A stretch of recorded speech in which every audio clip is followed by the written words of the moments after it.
মার্কা কি আছে?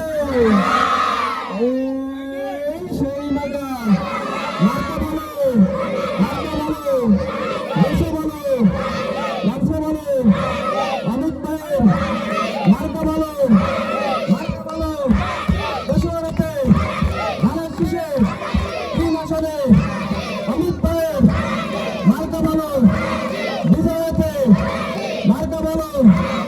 আমরা যদি ভোটার হতাম, আমরা যদি ভোটার হতাম, আমরা যদি ভোটার হতাম, আমরা যদি ভোটার হতাম, ধানের শীষে ভোট দিতাম। আমরা যদি ভোটার হতাম, ধানের শীষে ভোট দিতাম। ধন্যবাদ সকলকে। আমি তোমাদেরকে একটা কথা বলি, বাচ্চাদেরকে, অমিত ভাই যখন আসবে তোমরা সবাই একসাথে থাকবা। অমিত ভাইয়ের কাছে তোমরা দাবি করবা প্রথমত আমি যেটা বলেছি, আমরা যদি ভোটার হতাম ধানের শীষে ভোট দিতাম, ঠিক আছে? আর ভাইকে বলবা শান্ত করি।